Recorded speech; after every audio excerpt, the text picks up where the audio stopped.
Hi guys, welcome back to my channel. If you watched my first video from yesterday, thank you very much.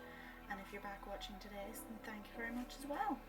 I'm really pleased. I've got almost 90 views today since putting up yesterday, and considering that was the first thing on my channel, I was really impressed by that. So thank you everybody who liked and shared and who watched and who subscribed, and here's to many more. Today I thought I'd do I'm hoping it's going to be quite a short video just about makeup brushes. This one was requested by my mother-in-law, so this is for you, Liz. I'm just going to run through some basic types of makeup brushes, what they're for some of them, some tips on using them. I'm really bad at keeping my makeup brushes clean, so if some of mine are dirty, I'm sorry. I'm not very good at remembering to clean them, I'm quite lazy. So we'll start with foundation brushes, because that's where you'd start when you were doing your makeup, I suppose. Now, I'm not a massive fan of foundation brushes. I tend to find that it's easier just to kind of dot it all over my face and then blend it in with a beauty blender or makeup blending sponge. I don't think you're supposed to call it a beauty blender unless it is actually a beauty blender. Ideally, you want your makeup sponges to be quite soft, so that when you dab them into your skin they kind of flatten a bit, and that gives you more even coverage. I do have sort of cheaper alternatives, but they're not as soft, and they don't give you as even a blend. They tend to stay dirtier even if you try and clean them, and they also stay dirtier when you try to clean them, and they start to fall apart on you quite quickly. So this I think was a backup before I'd washed this one, even though you can't tell I washed it anymore. But this is just one of the cheap. I think it was like £2 off of eBay, so it did at the time, and then we graduated onto everything. So that's generally what I use, even though it's not a brush, that's what I tend to use most of the time for my foundation. Foundation brushes I find using, what have I used recently? I think these are technically called kabukis because they're bigger domed heads. I do have a massive powder kabuki, although I think you can use it for whatever you want. I tend to use that one for powder in my makeup bag if I'm travelling somewhere or away and I want something that's not going to take up a lot of room. That's really good. I think that was from Topshop, River Island, Topshop. But I do have this set of brushes also. So this sort of angled domed brush is quite good if you're going for a harsher contour. You could use cream or powder with these brushes. They're synthetic fibre, so they do tend to blend creams quite well.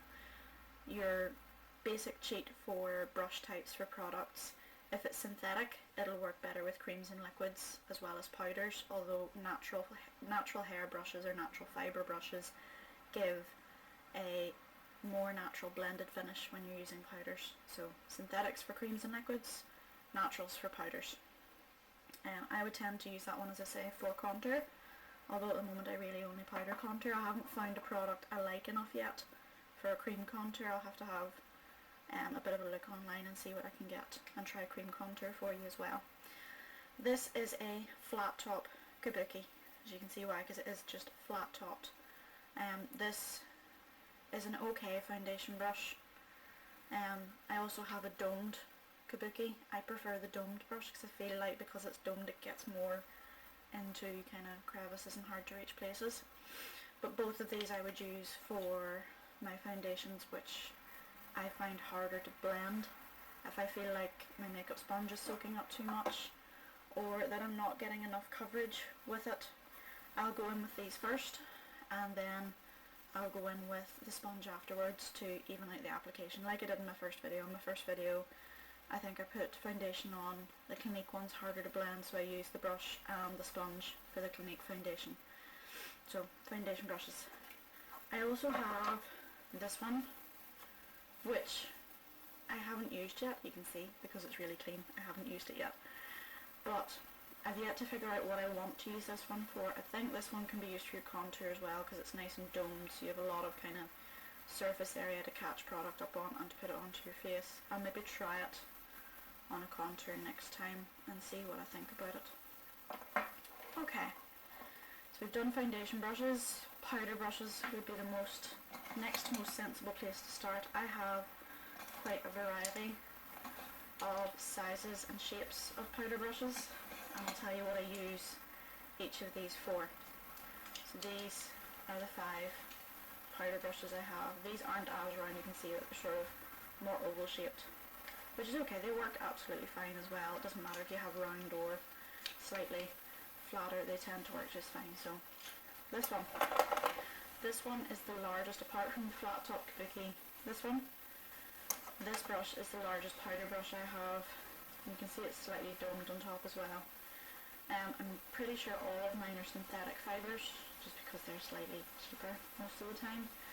But I find that the synthetic fibres work just as nicely for blending powders as well. So this I would use for my powders, so for my under eyes, or sometimes with my under eyes I'll use a smaller one to do sort of a smaller area, but most of the time large powder brush for under eyes. All over the rest of my face, just pat it all on, and then whenever it's set, if you're baking, you just dust it all off again. So powder brush. Next one down is this one, and you can see it is slightly smaller. I would use this one for bronzer, for my contour, and maybe a little bit for blush as well. I don't wear blush a lot at the moment, but I would use this maybe for blush as well. Then we have the angled powder brush. This is very good for contouring if you want to get that sort of chiseled contour in there and get it on point. An angled one is really good because you have more choice over how precisely you apply the product. You can pop it on its side to get a sharper contour, or you can use that and fluff it out in circular motions to diffuse the contour. So that's your angled brush. Next one down. I don't think I've decided whether to use this one, but I think I'd contour with this one as well if I'm looking to bring sort of do my contour with a larger brush initially, so to bronze my face up a bit, and then I think going in for a darker contour inside of that, I would use a more precise brush. Now, keeping in with the skin theme, the next brush down from those sizes I use for highlight. But you have a couple of choices when it comes to highlight. You also have a few choices when it comes to contour, so maybe I'll go with those. I tend to use this brush for highlight at the moment because I find that it packs on the highlight a bit more intensely than a fan brush. Some fan brushes, for instance, I have this one. It's lovely. It's not terribly dense. It doesn't sort of, whenever you press it onto your skin, it's very, very soft application. And if you have a really strong highlighter, like the one eyeshadow I use sometimes as a highlighter, it's pretty metallic. So this one, it is a Maybelline Colour Show eyeshadow in the colour Lustrous Beige, 34 Lustrous Beige. I used this as a highlight on my wedding day and it was lovely. It's quite a cool tone one, so if you're warmer tone skin, you might go for a more bronzy colour. But when I was using that, I did use a fan brush more often because it is quite intense and shiny when you start loading it on. So that's the time that I would use that fan brush. I use the Jeffree Star highlighter at the moment, every day. I would use a packing brush because it's a little bit more subtle if you're putting it like I do over dry products. I tend to powder down my face because I would be prone to oily skin. So I use that to pack it on over powder because you need to sort of work hard for it to bring it up on powder.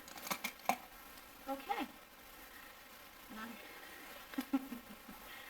this is sort of the big daddy of contouring or highlighting if you so choose. I think it's maybe a bit much for highlighting, but hey, you could do it as well. And if I decide one day that I'm going to do a look where I'm going to go full, you know, Jamie Genevieve or something and go ham with the highlighter on nice dewy foundation, this would be your guy. Or you can use it as a contour as well because it is, again, more precise. You can have it on its side for a bigger application, or you can put it on its tip to really chisel that out. So, daddy fan brush. one before it was Baby Fan Brush. This is Daddy Fan Brush. Right, now into the world of eyeshadow. Now, there are quite a lot of, I have quite a lot of brushes for eyeshadows, and to be honest with you, I use maybe a handful of them. I don't use every single one. I have a pot of brushes which are there, you know, if I'm doing something a little bit different or special that I need them. But I also have the eyeshadow brushes that I use every day in a separate pot, and there are a lot fewer of them. But I will pull a few out just to show you what I use and how I use them. So,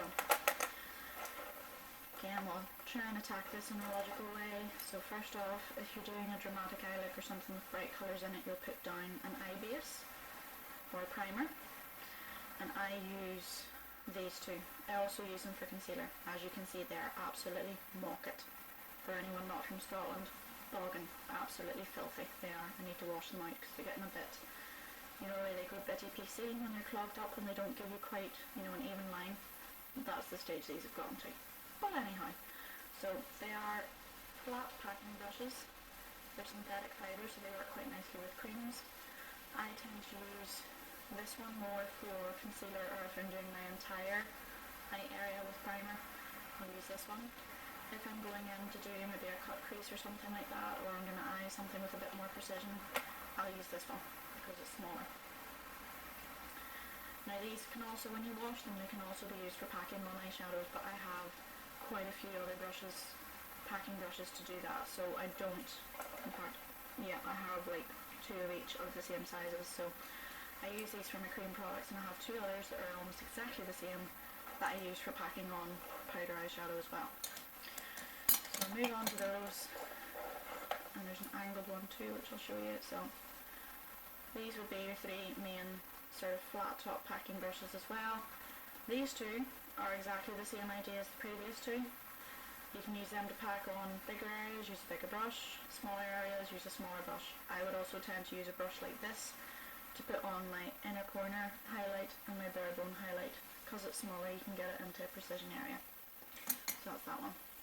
Bigger brush if you're doing an all over colour, if you want to pack it on and get it nice and intense. Bigger packing brush. Easy peasy. Might be a lot of brushes, but once you know how, it's easy. You could say that about anything. Once you know how with anything, it's easy. Now, angle packing brush. I haven't quite sussed these out yet, but I have seen people using them. So I would probably use this if I were going for a more angular look. And this would also probably be slightly easier for doing under your eye and your lash line, if you're doing eyeshadow underneath, or for blurring out and blending out eyeliner. But it's a nice angled brush, you can get a bit more precision. Different shape brushes for slightly different jobs to come out with slightly different looks in the end. So those are all the sort of flat packing brushes that you use more for colour intensity. Now, if you're wanting a nice blended out look, you go for fluffy brushes. It's really easy to get tongue twisted, as I did in the last video. Fluffy brush, fluffy brush, fluffy. Anyway, so fluffy brushes. I have 4 different types of fluffy brushes. I have just your plain and simple rounded top fluffy brush.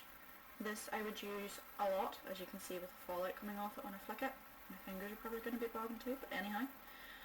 So I would use this probably, these 2 I would use the most.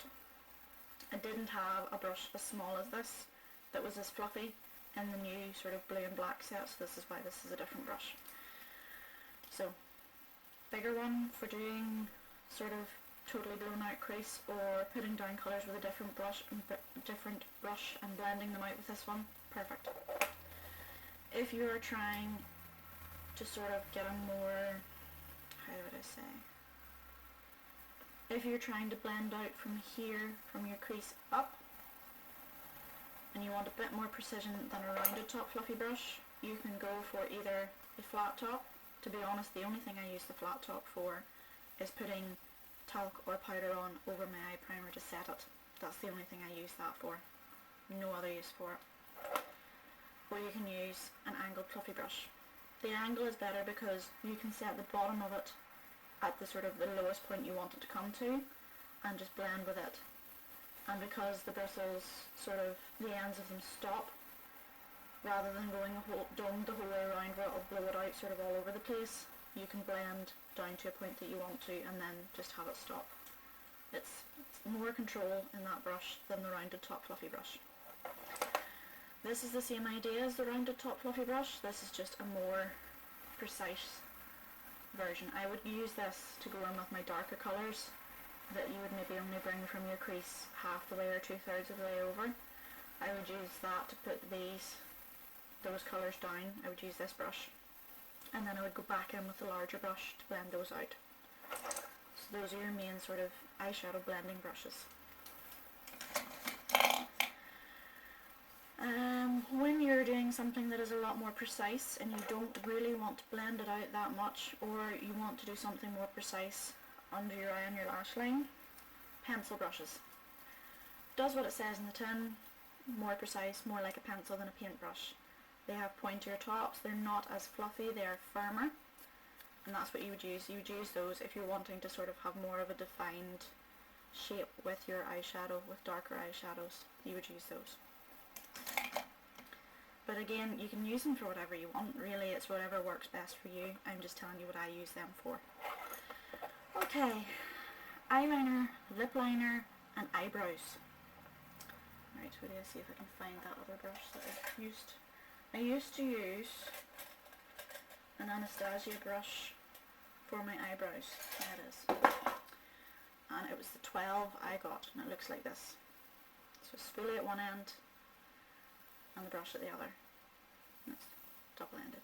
It's quite nice to use. It's not, I mean, the other brush I use is quite long. Sometimes you end up poking whatever compact you're using, but I find that the end of this brush, I don't know if you'll be able to see it, but the end of this brush is quite wide, which meant it was I found it more difficult to get sort of the precise tails, the precise points I wanted to bring my eyebrows down into. So I've stopped using this, although I do still use that spoolie or a spoolie to comb them through.